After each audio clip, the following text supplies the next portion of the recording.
വാർത്തയിലേക്ക് സ്വാഗതം. പത്തപ്പിരിയം തുവക്കാട്ടിൽ ഫർണിച്ചർ നിർമ്മാണശാലയിൽ വൻ തീപിടുത്തം.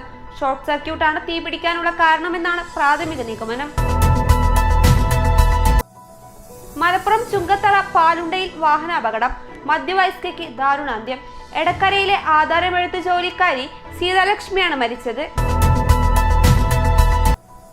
പൊന്നാനി നഗരം വില്ലേജ് ഓഫീസ് കെട്ടിടം പൊളിച്ചുമാറ്റാൻ തീരുമാനമായി.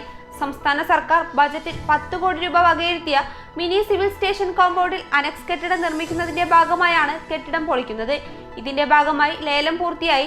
87,000 രൂപയ്ക്കാണ് കെട്ടിടം പൊളിക്കുന്നതിന്റെ ഭാഗമായ ലേലം ഉറപ്പിച്ചത്. പരപ്പനങ്ങാടിയിൽ റെയിൽവേ പ്ലാറ്റ്ഫോമിലേക്ക് ട്രെയിനിൽ നിന്നും വീണ് പെരുവള്ളൂർ സ്വദേശിയായ യുവതിക്ക് പരിക്കേറ്റു. കാടപ്പടി സ്വദേശി മുസ്താഖിന്റെ മകൾ ലൈഫയ്ക്കാണ് പരിക്കേറ്റത്. വീട്ടുമുറ്റത്ത് കളിച്ചുകൊണ്ടിരുന്ന 2.5 വയസ്സുകാരൻ പാമ്പുകടിയേറ്റ് മരിച്ചു. പെരിന്തൽമണ്ണ തൂത കണ്ടപാടി സുഹൈൽ ജംഷിയ ദമ്പതികളുടെ മകൻ മുഹമ്മദ് ഉമറാണ് മരിച്ചത്. ചങ്ങരംകുളം സിയാത്തൂർ പാടം വാരാത്ത് താഴം ഭാഗങ്ങളിൽ തോടുപറ്റി 50 ഏക്കർ കൃഷി വരൾച്ചാ ഭീഷണിയിൽ. പാട്ടത്തിനടുത്തും വായ്പയെടുത്തും കൃഷിയിറക്കിയ കർഷകരാണ് വെള്ളത്തിനായി കഷ്ടപ്പെടുന്നത്.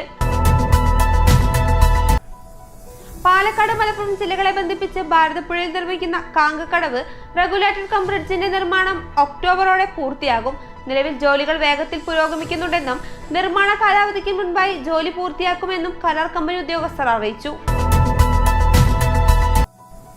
ഇതോടെ ടുഡേ അറ്റ് മലപ്പുറം സമാപിക്കുന്നു. പുതിയ വാർത്തകളുമായി അടുത്ത ദിവസം കാണാം. നന്ദി.